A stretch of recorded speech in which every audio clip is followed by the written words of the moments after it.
Kita bahas lagi globalis, walau tidak ada hubungannya dengan fulus di kantong kita secara langsung, yang bisa untuk membayar biaya bulanan listrik, internet, sandang pangan, pendidikan, kesehatan, yang sekarang kita sedang sangat perlukan. Namun memahami gerakan yang terjadi di dunia ini memberikan kita pemahaman akan langkah ke depan untuk menyalip di tikungan, mengubah masalah menjadi peluang. Mundur sedikit ke rapat Jacqueline Island di tahun 1910 yang ingin dolar menjadi mata uang dunia, baru terlaksana dengan 2 perang dalam 35 tahun setelahnya. Baru pada tahun 1945 impian mereka menguasai dolar tercapai. Globalis dengan world currency sesungguhnya adalah pasangan sejati, sehingga ketika mata uang negara bermain dalam 70 tahun ini menjadi tidak terkendali secara penuh oleh globalis, globalis tidak suka. Globalis ingin pegang kendali lagi. Globalis terinspirasi dengan apa yang dilakukan anak muda di tahun 2009 menciptakan Bitcoin. Bitcoin tercipta karena ketidakpercayaan dengan mata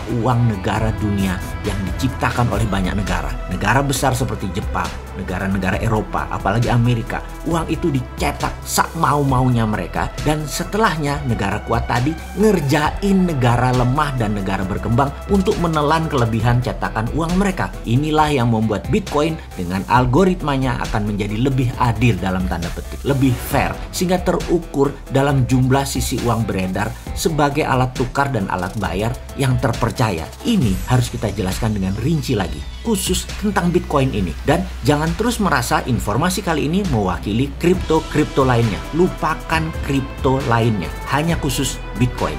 Bitcoin inilah inspirasi yang membuat globalis cabal ingin naik satu level setelah mengendalikan sistem distribusi dan sistem keuangan dunia serta currency, terutama dolar. Mereka tahu ke depan adalah dunia digital yang berkuasa. Jadi digital currency harus mereka kendalikan dan mereka miliki, dan dimulai dari segera sekarang. Untuk itu penting menerbitkan sendiri digital currency yang kemarin ditolak Bank Sentral Dunia, yaitu di tahun 2018. Itulah muasal perang biologi ini diluncurkan sebagai alat politik pukul Trump dan pukul ekonomi dunia biar kapok dan tunduk di bawah globalis sekali lagi seperti dulu lagi. Tahun 2030 misinya ini harus sudah tercapai. Perangnya pakai bioengineering. Itu di awalnya. Ini semua akan terjadi berapa lama? Mungkin 4 tahun lagi sejak tahun 2020. Jadi masih ada sampai tahun 2024, atau mungkin tidak ada batas waktunya sampai keinginan mereka tercapai.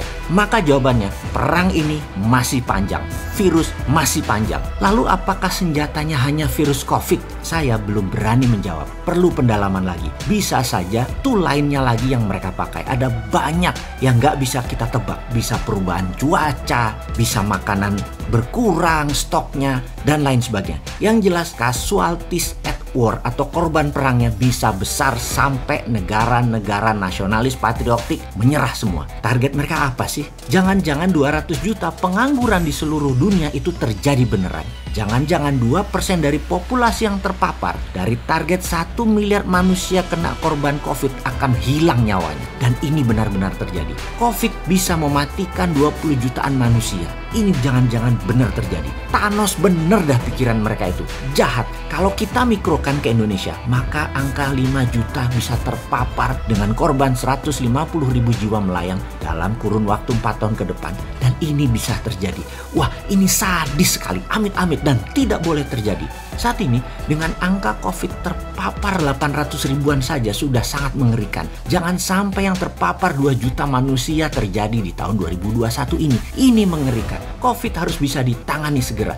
Mungkin salah satunya dengan vitamin, makan, dan minuman suplemen yang mengandung oksidan tinggi diberikan gratis ke masyarakat. Juga farmasi kita memproduksi antibodi disebar gratis. Juga vaksin gratis dipercepat, diperbanyak oleh pemerintah. Urusan vaksin, saat ini semua negara melakukan hal yang sama, mengantri membeli vaksin. Sayangnya lama proses mendapatkannya. Indonesia baru dapat jatah 30 jutaan vaksin. Amerika sudah pesan 600 juta vaksin. Uni Eropa pesan 1,3 miliar vaksin, dan Cina pesan 3 miliar vaksin. Kecepatan memproduksi vaksin untuk 3-4 miliar manusia itu ternyata dengan kapasitas 10 pabrik di dunia saat ini yang memproduksi vaksin full speed. Mudah-mudahan tercapai memenuhi kebutuhan separuh dunia tersebut di tahun 2024. Kalau untuk 100% populasi dunia dengan full kapasitas produksi vaksin, maka mungkin baru terpenuhi di tahun 2030. Masih panik sesungguhnya dunia pada saat ini.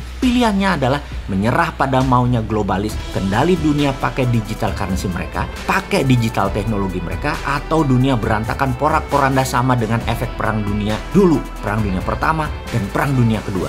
Atau berstrategi seperti Trump yang patriotik nasionalis yang terbukti gagal membendung globalis dan membuat dunia dikotak-kotakan seperti sekarang, kecuali nurut maunya globalis. Nurut maunya globalis itu bagaimana? Indonesia jadi negara market, GDP-nya dijebak di antara 3.500 sampai 6.000 dolar per kapita. Tidak akan pernah lebih tinggi dan berdaulat menjadi juara negara pemenang di tahun 2030, juga di tahun 2045. Nggak mungkin 100 tahun Indonesia merdeka atau 100 tahun Indonesia emas. Susah kalau kita turuti maunya globalis, kita akan dijebak terus di tengah. Buktinya sudah 6 tahun GDP saat ini per kapitanya ya segitu-segitu saja. Covid dan trade war ini berefek ekonomi negatif bagi Indonesia kalau nahkoda dan awak kapalnya tidak mahir mengendalikan perahu di tengah badai ini. Solusi Covid yang paling telak pengaruh buruknya kalau tidak distrategikan.